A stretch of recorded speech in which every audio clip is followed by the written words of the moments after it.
This lecture for History 370, Modern East Asia, Section 3, will cover Korea to 1894.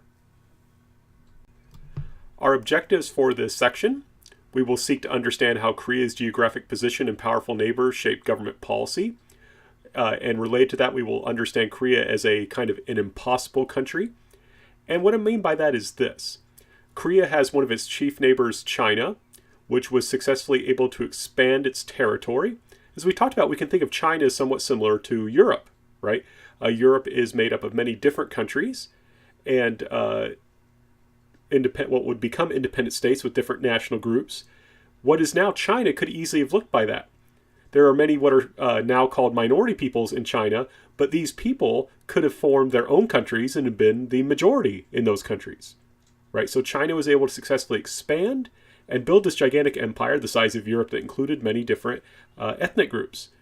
So it's curious that Korea managed to maintain its independence, right? It's next to an expansionist neighbor, but despite that expansionism, Korea stays and is able to establish its own independent country. And of course, Japan did try and invade Korea in the late 16th century. And of course, later on, it will become a colony of Japan, right? So it has two expansionist neighbors, and yet somehow it's managed to keep its independence. We will also try and understand the characteristics of Korea's political and social systems. And we will also understand how Korea was opened, in a sense, to the wider world. It was always open to a certain degree to the Chinese world. But we will understand how it was open to a wider world. And we will also try and understand the divisions within Korean society. Geographically speaking, Korea is, first of all, a peninsula, right? It's a peninsula that expands out of the Asian mainland towards Japan, and of course borders this area of China, and today borders somewhat with Russia and the Soviet Union. So it was this kind of crossroads, in a sense, between the Asian mainland and Japan, right? So there's going to be a lot of information, a lot of knowledge will travel between Korea and Japan, some of which originates in China or in India. So for example, Buddhism, an Indian religion, will travel first to China, and then it will travel to Korea, and from Korea to Japan. So Korea, in a sense, is the bridge that connects the East Asian world that we're looking at, China, Japan, and Korea. And because of that, that's one reason why, unfortunately, Koreans will find themselves invaded, right? Because that bridge can serve as a means for communication, for cultural exchange, for trade, but also armies can walk across that bridge, right? Armies can march across that bridge. And when there is, depending on the circumstances in the world, sometimes there's not much pressure on Korea, and Korea is able to maintain a stable state that's independent, and both China and Japan can live with that, right? China and Japan are just fine with a strong, stable, independent Korea for the most part. However, China gets nervous if Korea falls under Japanese influence, right? If it's too weak and falls under Japanese influence. Japan gets nervous if Korea seems weak and goes too far under Chinese influence. And we're going to see how Korea is going to move from being this strong, independent state to facing increasing pressure from China and Japan just as it's weakening, and that will lead eventually to the Korea's annexation by Japan, right? So Korea is a strategic area, lots of cultural exchange can go there, lots of trade can go on there, but also, like I said, it's a security issue for China and Japan, and this is very unfortunate in many ways for Koreans, right? Is that they often find themselves at the mercy of forces outside their country. And this is one thing that makes Korea a bit different from China and Japan, is the amount of influence they receive from foreign countries, whether they like it or not. Korea is typically weaker than the countries that surround it. And we have to really understand that if we want to understand the North and South Korea today, and of course, their shared history. One other thing about Korea we should note, and this is one reason why it's difficult to invade Korea, it is a very mountainous country. The mountains aren't necessarily all that tall, but they're there and they're rugged. There's some tall mountains there too. But it is very mountainous, and Koreans joke sometimes that if you were to hammer their country flat, it would be the size of China. That's how many mountains there are. But it's something like 80% mountain. And that makes, is one reason why Korea would be relatively poor, right? You can't grow a lot of good crops on mountains, and also one reason it's harder to invade. Even though people will try and conquer it, Koreans are often able to maintain their independence because of that mountainous nature of their country. And in some ways, that's what helped to protect their independence, was that Korea wasn't a particularly wealthy country, and it was hard to conquer. So a lot of the times, China, and to a lesser extent Japan, were kind of like, okay, we'll just leave the Koreans alone, because as long as they're not posing a threat to us, it's not really worth it to come in and try and take them over. Now, based on these geographical characteristics that we just discussed, we'll now look at a time when the kind of peace broke down and Korea is going to find itself at war. And we'll see how Korea kind of deals with this situation, because we'll see some patterns here that will come up later. In 1592, the man who is going to do much to unite Japan, Toyotomi Hideyoshi, will actually launch an invasion of Korea. Hideyoshi is a fascinating person. He is a peasant who will become a samurai. This is before the samurai status groups were fixed. He's actually one that ties to Frieza. And it's kind of funny because he was a peasant who became a samurai, and he wanted to prevent other peasants from doing the same thing. So he froze society to encourage stability. And he is going to unite much of Japan. And in a sense, because he was so inspired by this, his own story of being able to rise from being a peasant to a samurai to a great unifier of Japan, he decides that he wants to keep going, and he's going to actually attempt to conquer China, and he asks Korea for permission to march troops through Korea to conquer China. And Koreans say no, and we'll talk more about this later, but they see China as, in a sense, their older brother, in Confucian terms, and you don't allow enemies to attack your older brother. So because of that refusal, Japan will then invade. China, of course, being the older brother, needs to protect its younger brother.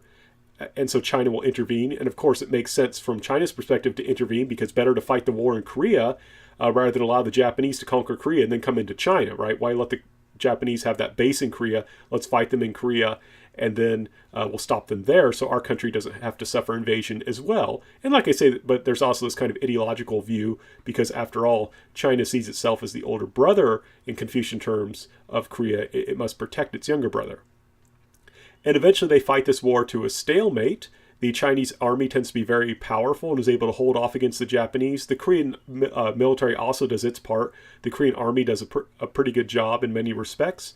Especially guerrilla soldiers do a good job among the Koreans. But particularly important is the Korean Navy, which will destroy much of the Japanese Navy and make it difficult for supplies and reinforcements to come from Japan. So eventually the Japanese just decide to withdraw, and then Toyotomi Hideyoshi dies, and that will leave the way open for Tokugawa Ieyasu, who we discussed before, to come to power.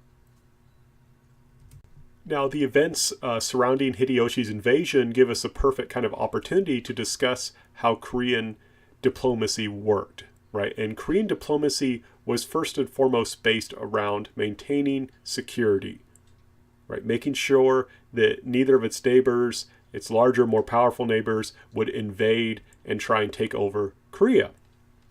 And one policy that Korea followed was called serving the great. And this is the policy it took towards China, right? And you can kind of get a sense of what this policy is, serving the great. It recognizes a kind of inequality between China and Korea, right? With China being the great and Korea being, in a sense, less great. So basically what happened was, and this is understood in Confucian terms, that Korea was the younger brother and China was the older brother, right? Korea was the younger brother and China was the older brother. And what that means, in a sense, of course, is that Korea needed to listen to its older brother and, in a sense, take its older brother's advice, but at the same time, China should respect and protect its younger brother.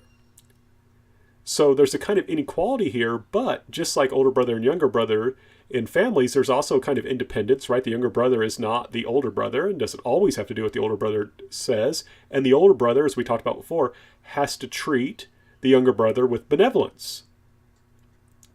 And what this means, in a sense, is that Korea basically accepts China as its kind of overlord, right? Korea accepts China as its overlord.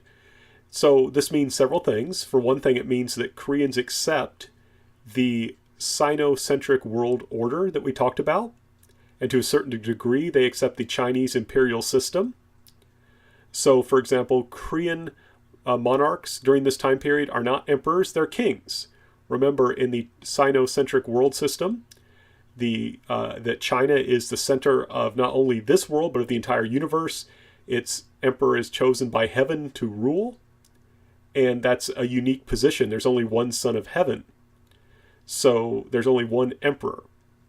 So the best Korean kings can do is be kings, and they actually are considered to receive their legitimacy from the Chinese emperor, right? It's very important for the Koreans that their monarchs be recognized as their monarchs by the Chinese emperor. And this can at times even be a bit humiliating. That building, or that gate you see there, that was the gate where the Korean king had to come out and meet an envoy from China and actually bow towards the envoy from China, which represented his acceptance of China being the older brother and being the overlord. And when you think about it, that's kind of shocking, right? The king's on top in his country, but when this Chinese diplomat would come to Korea, the Korean king had to bow to the diplomat to show his respect. Now, why would Koreans accept this? Why would Koreans accept this kind of, in a sense, humiliation, having their king bow to someone else? Well, for several reasons. First of all, Koreans were true believers in many ways in Confucian ideology. And this is something we sometimes forget when we study history, is that sometimes people take a very maybe overly critical view towards history and try and analyze too much. Sometimes people actually believe what they say, right? Sometimes, someone will say, well, I believe in democracy, or I believe in communism, and wow, they actually do believe in those things, and those things shape how they act. Well, Koreans were, in many ways, devout Confucians, and they accepted China's role in the world, this idea of China as a great power with the emperor chosen by the mandate of heaven, and so forth. And if you accept that ideology, it makes sense to accept this position. And Koreans gloried in the title Little China. They were sometimes called Little China. They sometimes referred to themselves, and they didn't mean that they were the same as the Chinese or that they were part of China. What they meant was they accepted true, good Confucian civilization. And what's nice about this, once you do this, this helps your security. Older brothers are supposed to protect their younger brothers. They're not supposed to invade them.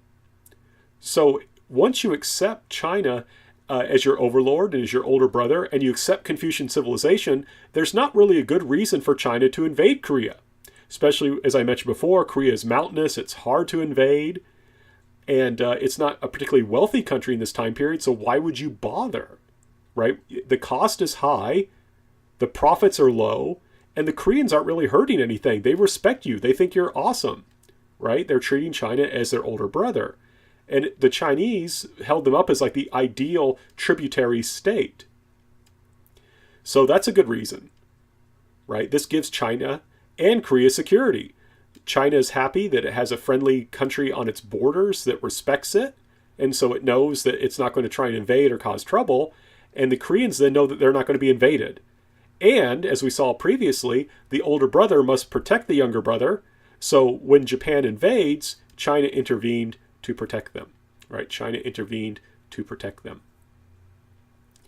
Now, there is also issues of trade and culture, right? The Koreans, by adopting and accepting the system, they got access to an advanced culture that they were, of course, later on able to build and develop on in their own unique way. We'll talk more about that later. And of course, they can also, a lot of times, these diplomatic relations act as a kind of pretext for trade. So Koreans were able to trade with the Chinese, and in particular, they were interested in getting books from China. And one thing I have to stress, even though the king had to maybe bow like this, in reality, this cost Korea very little. The king did indeed have to bow to the Chinese envoy, but that told Koreans that at the same time that the Chinese accepted their king. That gave him a lot of legitimacy. If someone were to try and overthrow the king, China might intervene to protect the royal family, to protect the line that it had publicly stated was legitimate. Right? So the king, even though he has to pay this kind of humility, in a sense, to China, or has to humble himself before China, that gives him, like I said, this security, both against external invaders and against people who might try and raise up in rebellion against him. And he still got to run his country the way he wanted to run it. Koreans maintained their own military. Koreans maintained their own economy. Koreans had their own diplomacy. And there were no officials permanently stationed in Korea. Chinese diplomats might visit, but they would leave. So Korea operated as an independent country. And it was truly an independent country. So even though it recognized China as its older brother, it was still an independent country. In terms of understanding China's influence on Korea and how Koreans, despite that influence, were able to maintain independence, I think we can look briefly at King Sejong. King Sejong is the 15th century king who ordered the invention of Hangul. Right, he ordered the invention of Hangul, and you can see the king on the left, and behind him you can see some letters and some characters, and some of these are Chinese characters and some are Korean characters called Hangul. And Hangul is interesting. It's a phonetic alphabet. There's 24 letters currently, and there were more in the past and they kind of revised it, but currently standardized Hangul has 24 letters, so it's similar to English in that respect. But basically, King Sejong felt bad that his people were not able to have their own writing system. Before this time, Koreans wrote in Chinese. So if you were an educated Korean, you spoke Korean, but you wrote in Chinese. And can you imagine that if you're an American who grew up speaking English, imagine if you had to speak English but write in German. That would be kind of weird, and that's what Koreans had to do.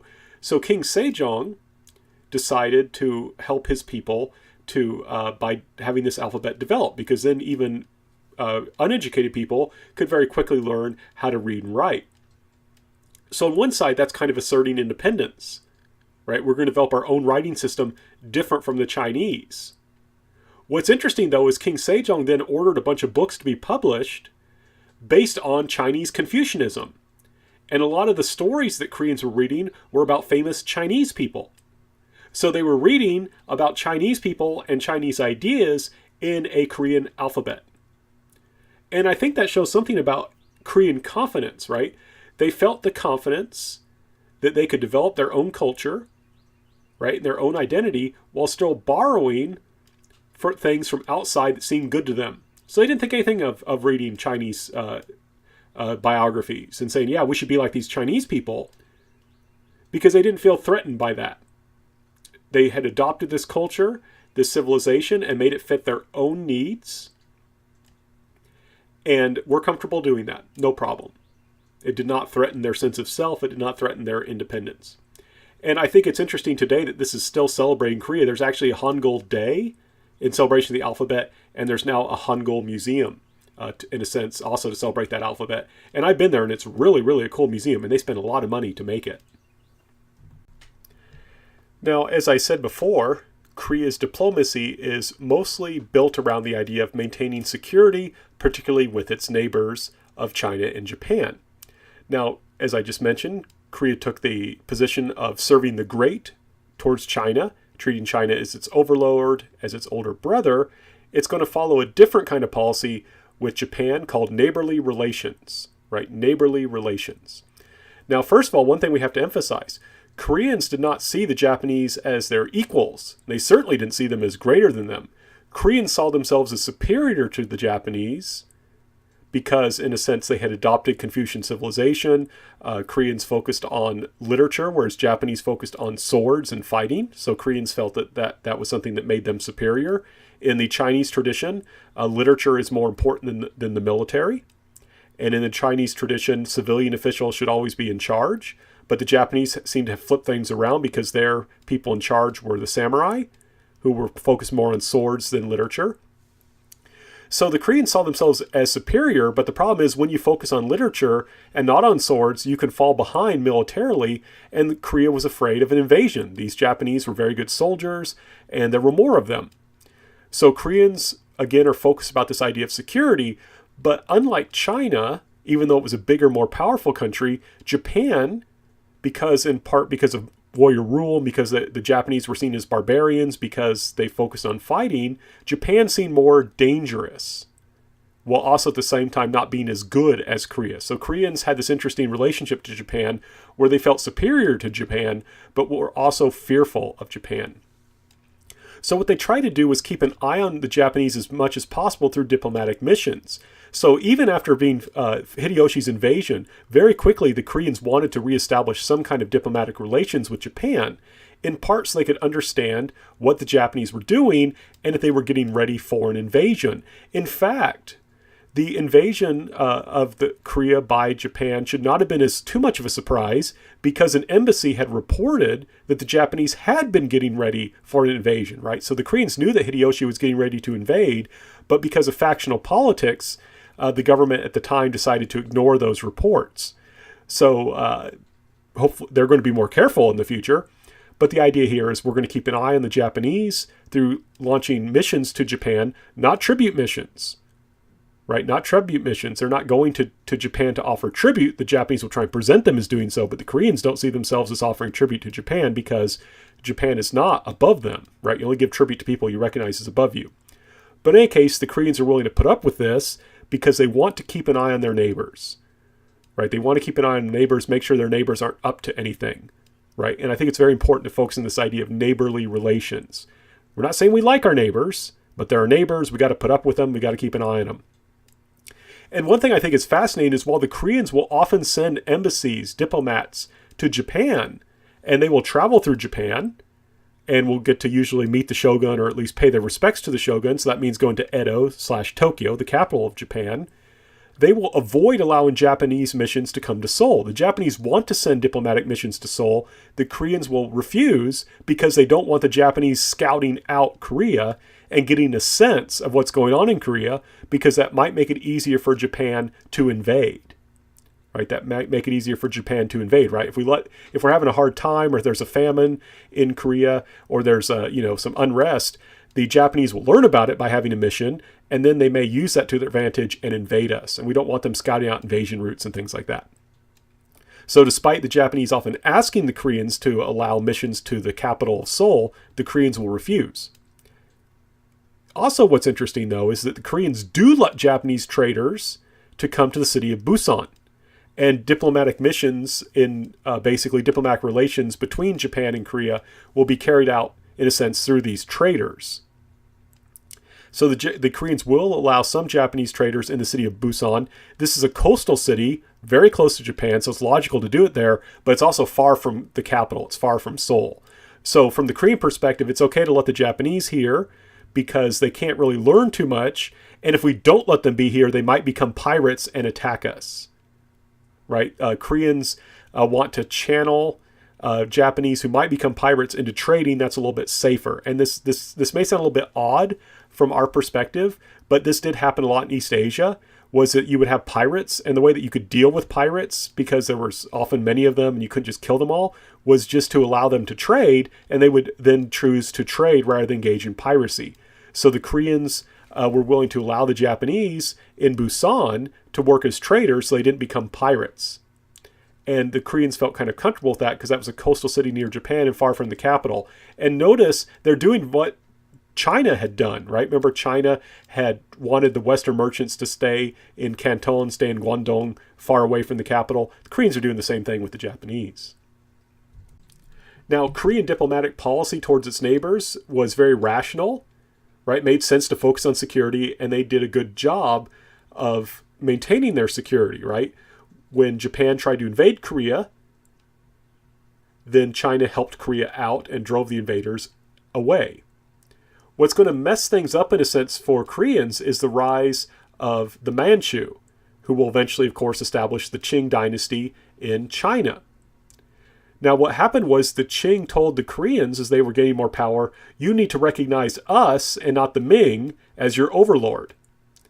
Right? You need to recognize us and not the Ming as your overlord, because we're powerful and we're gonna be in power now. And the Koreans, even though the Ming dynasty had gotten weak and was not able to defend them, the Koreans refused. Right? And this is what I mean about the Koreans being true believers in this kind of Confucian culture and civilization. The Koreans said, You guys are a bunch of barbarians. We're staying loyal to the Ming, right? We're staying loyal to the Ming. So the Qing invaded in 1627, and the Koreans still were unwilling, basically, to accept the Manchus as having the mandate of heaven or anything like that. So the Qing had to invade a second time in 1636. Now, to me, this is really striking, right? That the Koreans would do this, right? They resisted the Qing fiercely, and a lot of Koreans died trying to fight the Qing and maintain their loyalty to the Ming. And even once the Koreans were defeated by the Qing and had to accept the Qing as their older brothers and overlords, the Koreans still sent secret messages to the Ming, as long as they still existed, trying to talk to them and give them information so that they could better fight the Qing.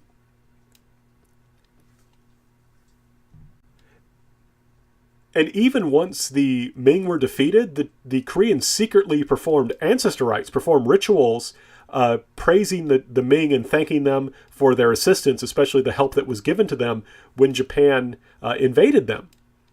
So the Koreans really took this seriously. And you may remember, again, something similar, right? Remember how the Qing had such a hard time getting the Chinese to accept their rule until Kangxi accepted Confucianism.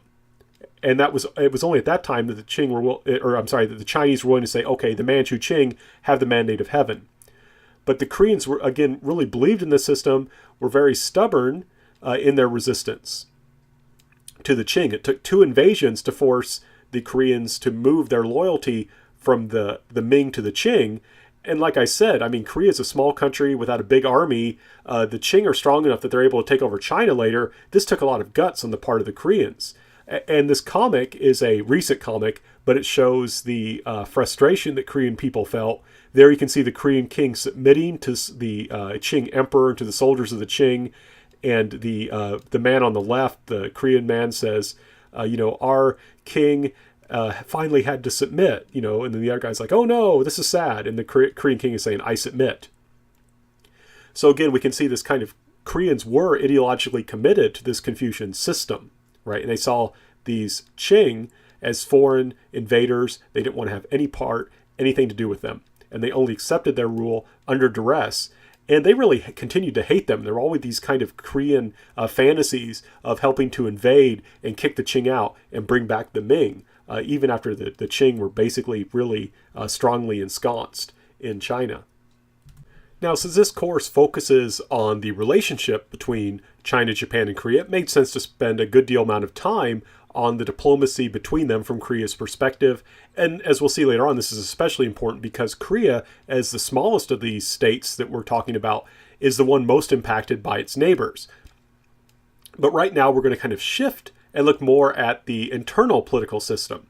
Now, first of all, one thing you will note about the Korea is that they follow a dynastic system similar to Chinese history. So remember we talked about how Chinese history follows this dynastic cycle where you have a dynasty in which you have a family that rules, right?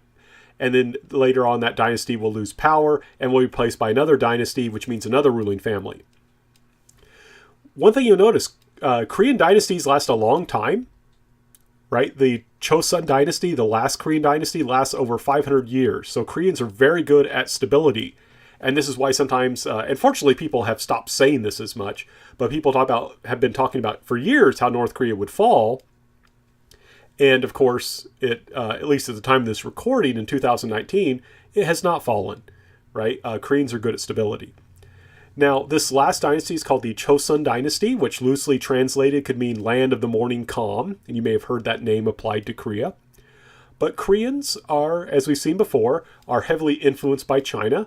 So they, for example, borrow the idea of a Confucian bureaucracy, right? China, you'll recall, had officials who governed, who were trained and followed the philosophy of Confucianism. Korea does the exact same thing, and it actually, if you look at it's like a government org chart in terms of how it names its government bureaus and things like that, Koreans follow a very similar kind of system as the Chinese did. The Koreans will actually adopt Chinese law. So, for example, the Chinese has something called the Great Ming Code, which will be revised by the Qing, but the Koreans adopted the Great Ming Code, but they adjusted it in accordance to Korean custom. Right, so Koreans again will borrow freely from the outside world, but they revise it to meet their own current circumstances. As I mentioned before, during this time period, Koreans will have a king, not an emperor. So far, they look like they kind of just fit in very closely to the Chinese. And I've said several times where Koreans will borrow, but apply or adjust in accordance with their own circumstances. So a good example of that are this group of people called the Yongbon, right? The Yongbon. The Yongbon, it's hard to find an exact group of people that matches this in China, but the closest are what we call the gentry. And gentry were people who were educated in Confucianism, had some land and had some wealth, and that pretty much connects who they are.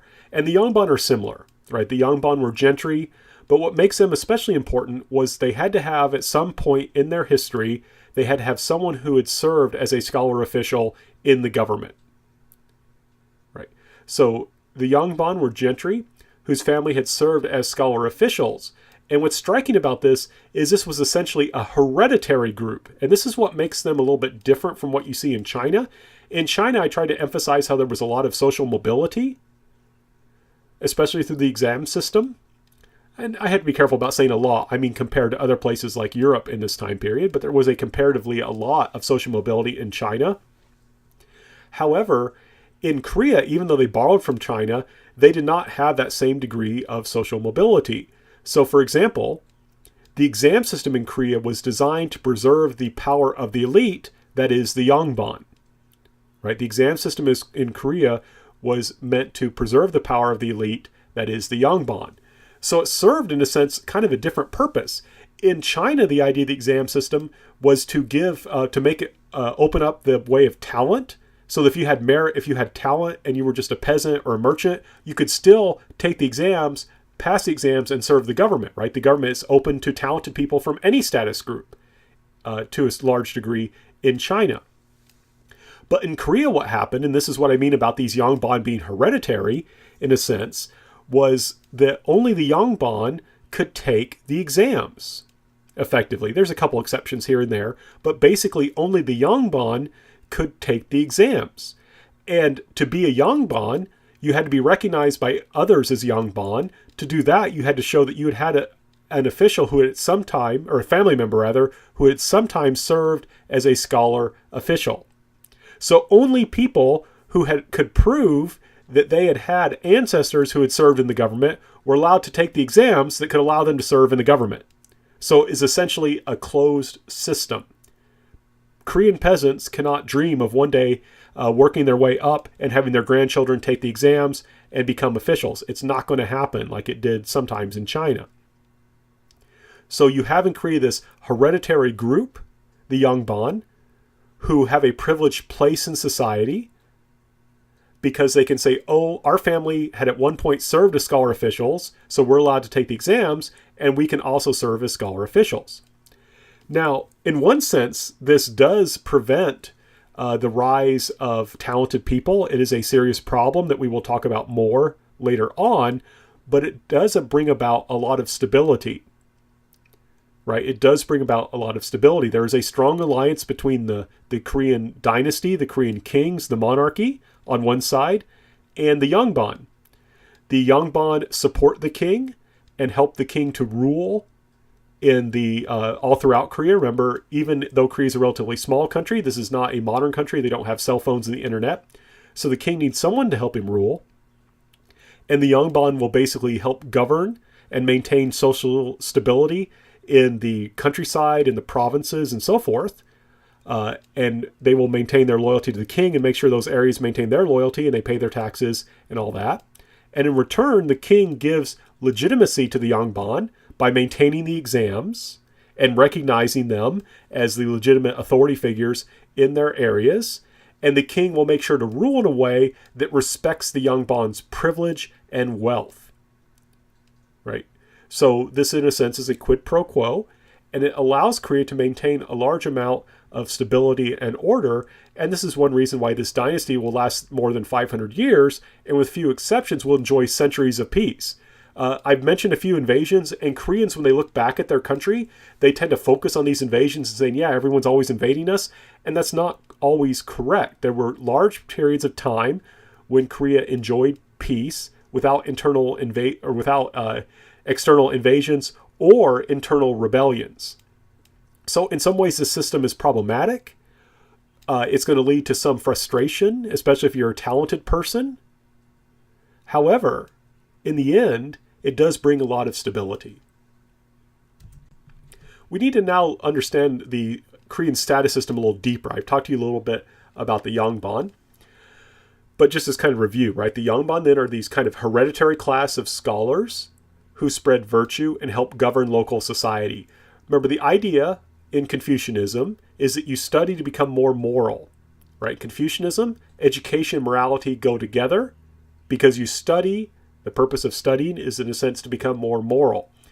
And the idea is that you spread that morality around, right? So there's this idea that the government and its allies in the Confucian elite are supposed to spread morality, right? They're supposed to spread morality. These ideas, especially of benevolence from the people on top and obedience from the people below. And that's why this encourages stability, right? So the Yangban are these scholars who spread virtue and help govern local society by encouraging obedience and and ideally treating the people with benevolence. Now, because they perform this important role, they pay little or no taxes. Right? They pay little or no taxes. It depends on what period we're talking about in the Chosun dynasty.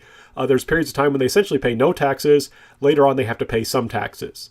And the argument is they need this money to study, right? If you need, for a Yangban to be able to have time to study, to master Confucianism, they shouldn't be working out in the fields. In fact, they're not supposed to. That's how you would lose your Yangban status if you were seen working out in the fields. And so they need to not have to pay taxes, so they'll have the money to study. Buying books and spending all your time studying is expensive. And they're also expected to pay for elaborate rituals, especially ancestor rites. They're supposed to pay their respects to their parents and their ancestors through various rituals, which is expensive. So the idea is that these people have a special position in society to spread morality and thereby encourage social order and civilization. And as a reward, and to make it possible for them to do this, they pay little or no taxes. This is, and one thing we have to stress, there's this kind of hierarchy here in the system, right? You have the Yangban on top as these scholars who do all this. Then you have the peasants. Then you have the artisans. And then you have the merchants. So it's that kind of standard Confucian system we have seen. And it's very strongly, like I said, hierarchical. Whereas in China, you could theoretically move.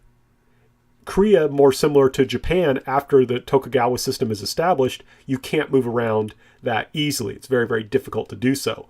And to give you an idea of how hierarchical and how strict this is, if you were Yangban and you had a concubine, your sons were not allowed to take the exams.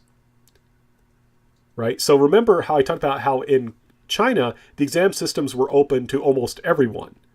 In Korea, not only were they only limited to Yangban, only the Yangban could take the exams. Sons of Yangban who were not by the primary wife, sons of Yangban who were by secondary wives, or what we would call concubines, were barred from taking the exams. Right? They were barred from taking the exams. And this is a group who's going to want reform, who's going to want change in Korea. And one thing I should point out, China, of course, had slavery. Korea also had slavery, but to a much greater degree. At some points, not all the time certainly, Korea actually had something like 30% of its people as slaves. And you tend to see slavery when you have a labor-poor society. Korea had a relatively small population for much of its history in comparison to the land. And that meant it was important to try and capture labor. So Yangban typically had, especially the wealthier Yangban, had a lot of slaves.